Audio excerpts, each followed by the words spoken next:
bola Indonesia. Kali ini kakak akan memberikan berita-berita terupdate dan menarik seputar sepak bola nasional untuk kalian semua. Selamat menyaksikan!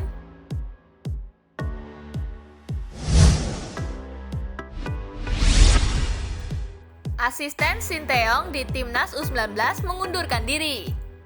Gong Oh-kyun, asisten Sinteyong di Timnas Indonesia U19 mengundurkan diri. Pria asal Korea Selatan itu sudah meletakkan jabatannya sebagai asisten pelatih Timnas Indonesia. Tak ada Gong Oh-kyun dalam latihan Timnas U19 di Jakarta yang digelar sejak 13 November lalu. Padahal tiga rekannya yakni Kim Hae-won, Lee Jae-hong, dan Kim Woo-jae sudah datang ke tanah air sejak 7 Desember. Pelatih kepala Sinteyong menyusul datang pada 11 Desember. Sinteyong ternyata datang sendiri tanpa Gong Oh-kyun. Muncul dugaan bahwa Gong Oh-kyun telah mengundurkan diri. Pada prosesnya, PSSI pun tak membantah kabar ini. Iya benar, tapi sekarang belum ada surat pengunduran diri dan alasannya, kata Direktur Teknik PSSI Indra Syafri. PSSI menyatakan tidak tahu persis siapa yang menggantikan posisi Gong Oh-kyun sebagai asisten pelatih Timnas Indonesia U19. Alasannya, pemilihan asisten akan ditentukan sendiri oleh pelatih. Kan Gong Oh-kyun itu stafnya Coach Sinteyong. Tidak mungkin PSSI menentukan staf pelatih, yang menentukan itu nanti adalah pelatih kepala. Coba ditanyakan kepada Sinteyong siapa yang akan menjadi penggantinya, ucap Indra Syafri.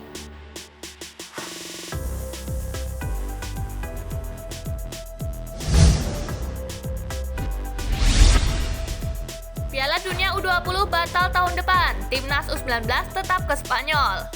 Piala Dunia U20 batal digelar tahun depan, tapi Timnas Indonesia U19 akan tetap diberangkatkan PSSI ke Spanyol untuk menjalani pemusatan latihan alias TC. Timnas U19 rencananya akan berangkat ke Spanyol pada Sabtu ini. Bagas Kava CS diberangkatkan ke Spanyol untuk menjalani TC lanjutan di luar negeri. Dikatakan PSSI, sekalipun tahun depan tak ada Piala Dunia U20, TC Timnas Indonesia U19 di Spanyol tetap bisa dimanfaatkan sebagai persiapan menuju Piala Asia U19. Ajang itu yang juga sempat tertunda akan digelar pada 3 sampai dengan 20 Maret 2021. Karena Timnas U19 masih akan ikut Piala Asia di Uzbekistan, semua program tetap akan jalan, ujarnya lagi. Timnas U19 dipersiapkan untuk Piala Asia di Uzbekistan dan Piala Dunia U20 di Indonesia. Kalau Piala Dunia batal, berarti sekarang targetnya ke Piala Asia di Uzbekistan, ujarnya.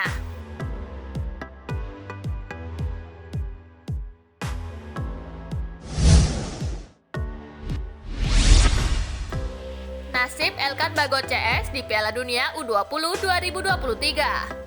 Skuad Timnas Indonesia untuk Piala Dunia U20 2023 kemungkinan besar harus berubah terkait dengan usia para pemainnya. Terkait usia pemain, skuad Timnas Indonesia U16 yang akan berpeluang tampil. Tak akan ada nama-nama seperti Elkan Bagot atau Bagas Kava dalam skuad Timnas Indonesia di Piala Dunia U20 2023 mendatang setelah penyelenggaraan di tahun 2021 dibatalkan. Hal ini terkait eligibility rules atau aturan pembatasan usia pemain untuk bisa tampil di Piala Dunia U20. Jika melihat eligibility rules di Piala Dunia U20 2019, aturannya saat itu pemain yang bisa tampil untuk di ajang tersebut adalah pemain kelahiran pada atau setelah 1 Januari 1999 untuk usia maksimal hingga 31 Desember 2003 untuk usia minimal. Melihat pola itu, berarti eligibility rules di Piala Dunia U19 2023 adalah pemain kelahiran pada dan setelah 1 Januari 2023 untuk usia maksimal dan 31 Desember 2007 untuk usia minimal. Dengan kata lain, ini berimbas pada pemain di Timnas Indonesia U19 yang sebelumnya diproyeksikan tampil di Piala Dunia U20 2021. Misalnya, Elkan Bagot yang lahir 23 Oktober 2002 bakal sudah tak masuk dalam kategori di eligibility rules untuk Piala Dunia U20 2023. Menilik eligibility rules, skuad Timnas U19 saat ini cuma memiliki segelintir pemain kelahiran 2003, antara lain Alfrianto Niko Saputro dan Erlangga Setio.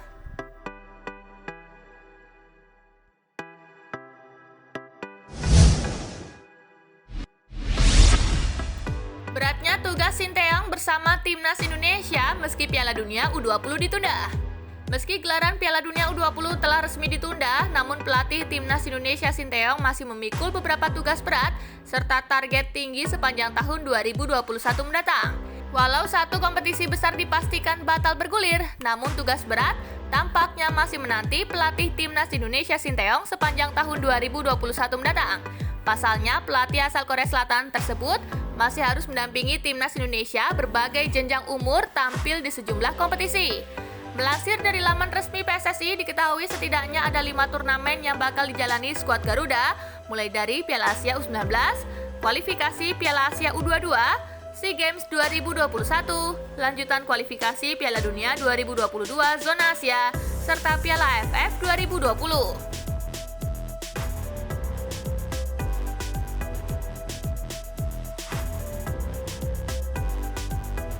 Soroti Piala Dunia U20 batal, media Vietnam singgung hancurnya mimpi Indonesia. Media Vietnam yakini bahwa batalnya Piala Dunia U20 yang digelar tahun 2021 telah menghancurkan mimpi Indonesia selaku tuan rumah kompetisi. Diketahui sebelumnya Piala Dunia U20 2021 yang akan diselenggarakan di Indonesia pada Mei 2021 mendatang resmi dibatalkan. Pandemi COVID-19 yang masih berlangsung menjadi penyebabnya. Sementara media di Vietnam, VTV, juga mengklaim bahwa penundaan ini membuat Indonesia selaku tuan rumah Piala Dunia U20 kecewa. Bagaimanapun Indonesia punya mimpi besar bahwa para pemain terbaiknya bisa tampil di ajang tersebut. Selain telah mempersiapkan segala infrastruktur termasuk stadion yang akan digunakan sebagai venue turnamen, Indonesia juga telah mempersiapkan para pemain muda untuk ajang ini.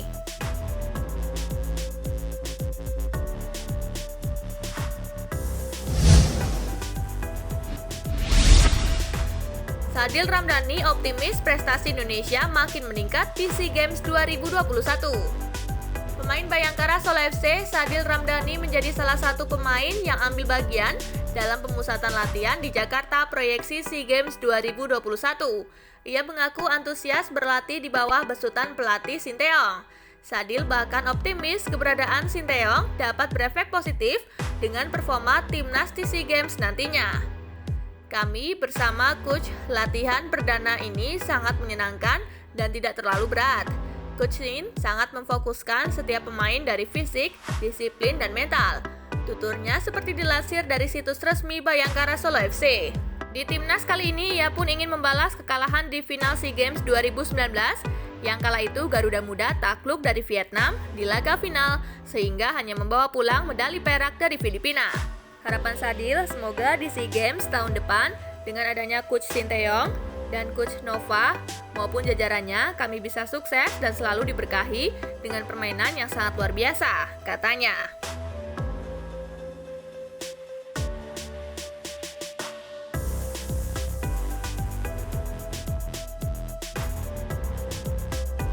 Persija Jakarta, klub terpopuler di Asia Tenggara.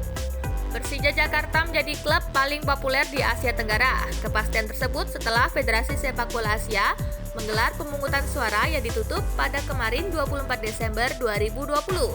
Dalam pemungutan suara tersebut, Persija mendapatkan 32,5%, klub Malaysia GDT yang tepat berada di bawah Macan Kemayoran mengumpulkan 29% atau tertinggal 3,5% suara. Persib berada di posisi ketiga meraih 16,8%.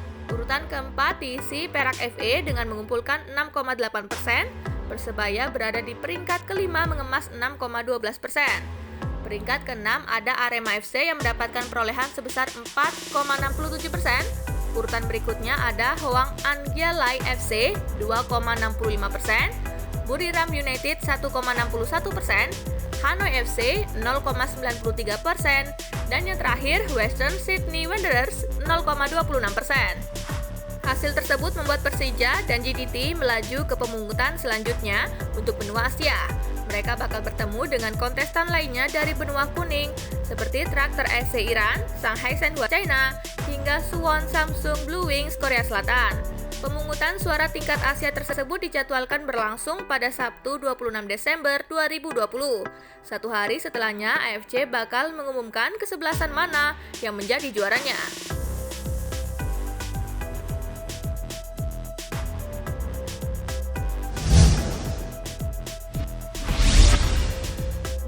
tadi gengs, berita-berita menarik dan terupdate seputar sepak bola nasional. Simak terus ya berita-berita menarik lainnya dari Spasi Football Indonesia. Sampai jumpa di pembahasan selanjutnya.